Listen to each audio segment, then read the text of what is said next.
अगर किसी भी स्टूडेंट को एक प्रॉफिटेबल ट्रेडर बनना है तो इन 3 स्टेप्स को फॉलो करना है। स्टेप नंबर 1, आपको एक डीमेट अकाउंट खोलना है। 3 ब्रोकर्स का नाम बता रहा हूँ, ग्रो, अपस्टॉक्स और जीरो था। इनके अंदर आपको अकाउंट ओपन करना है। 3 डॉक्यूमेंट्स लगते हैं अकाउंट ओपन करने के लिए, pan card, Aadhaar card and आपका एक एक्टिव बैंक जो जिसके आप पेमेंट करोगे। स्टेप 2 के अंदर आपको टेक्निकल एनालिसिस सीखना है। 3 चीजें हैं, आप कैंडलस्टिक पैटर्न्स को सीख लो, चार्ट पैटर्न्स को सीख लो और जो बेसिक इंडिकेटर्स हैं, फॉर एग्जांपल ईएमए, आरएसआई, इन्हें आपको सीखना पड़ेगा। एंड फाइनली आता है स्टेप नंबर 3, जहां पे आपको स्विंग ट्रेडिंग और पोजिशनल ट्रेडिंग से अपनी ट्रेडिंग को स्टार्ट करना है। एफएनओ से 100% दूर रहना।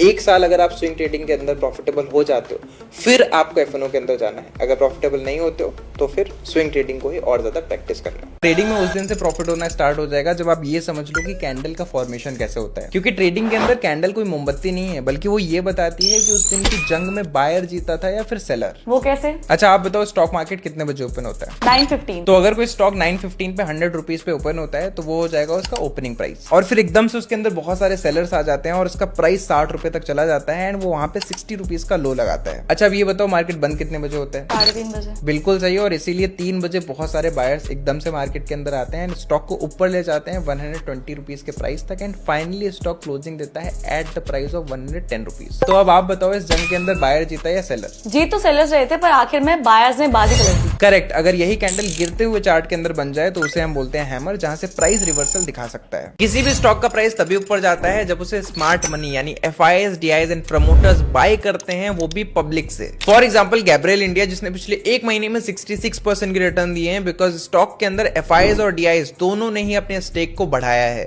पर आखिर ऐसी कंपनीज को ढूंढते कैसे हैं? तो प्रोसेस बहुत ही सिंपल है। आपको गूगल पे जाना है, सर्च करना है screener.in एंड ये क्वेरी डालनी है, change in FIS holding greater than 0, change in DIIs holding greater than 0 and change in promoter holding greater than 0। जैसे ही आप ये डालोगे आपको सारे स्टॉक्स मिल जाएंगे जिसके अंदर प्रमोटर एफआईएस, डीआईएस खरीद रहे हैं और पब्लिक का शेयर कम हो रहा है। बाकी आप इस रील को सेव कर लेना, वरना ये प्रोसेस भूल जाओगे। पूरी ऑप्शन ट्रेडिंग 1 मिनट में बताऊंगा, तो ध्यान से सुनो। तो अगर आपको लगता है किसी स्टॉक का प्राइस ऊपर जाने वाला है तो आपको कॉल यानी सीई बाय करनी है, और अगर लगता है कि प्राइस नीचे जाने वाला है तो पुट यानी पी बाय करनी है। हाँ ये तो पता है, पर ऑप्शंस बाय कब करने हैं? बहुत ही सिंपल है। फॉर एग्जांपल आपके एनालिसिस के अकॉर्डिंग एमआरएफ का शेयर जो अभी 1 लाख रुपए पे है, वो 15 अगस्त तक 1,15,000 रुपए जाने वाला है। पर इस ट्रेड को लेने के लिए आपके पास एटलीस्ट 1 लाख रुपए होने चाहिए। करेक्ट। बट ऑप्शंस आपका यही काम सिर्फ 100 रुपए में कर देंगे। अब यहाँ पे आपको 1,05,000 रुपए का कॉल बाय करना है, जो हो जाता है आपका स्ट्राइक प्राइस, और 15 अगस्त होगी आपकी एक्सपायरी डेट। और जो 100 रुपए आपने दिए हैं कॉल खरीदने के लिए, वो होता है कॉल प्रीमियम। अब यहाँ से 2 चीजें होंगी। पहला, 15 अगस्त से पहले एमआरएफ का शेयर 1,15,000 रुपए तक पहुंच जाता है, तो क्योंकि आपने 1,05,000 की स्ट्राइक प्राइस वाला कॉल खरीदा था तो आपका प्रॉफिट होगा 9,900 रुपए। और अगर नहीं गया तो? अगर नहीं गया तो 15 अगस्त यानी एक्सपायरी डेट के बाद आपकी कॉल की वैल्यू 0 हो जाएगी। मार्केट ओपन होते ही बायर्स और सेलर्स के बीच में जंग स्टार्ट हो जाती है, बट स्टार्टिंग में बायर्स जीतते हैं और स्टॉक के प्राइस को बहुत ज्यादा ऊपर ले जाते हैं। बट सेलर्स का गेम के अंदर कमबैक होता है एंड वो स्टॉक के प्राइस को बहुत ज्यादा नीचे ले जाते हैं एंड ऐसा लग रहा था कि इस जंग के अंदर सेलर्स जीतने वाले हैं, बट बायर्स फिर से कमबैक करते हैं एंड स्टॉक का प्राइस वहीं क्लोज होता है जहां पे ओपनिंग दी थी। इस कैंडल को बोलते हैं डोजी, और अगर ये किसी बढ़ते हुए स्टॉक के अंदर बन जाए तो अगले दिन या तो मार्केट ऊपर जा सकता है या तो नीचे जा सकता है, बिकॉज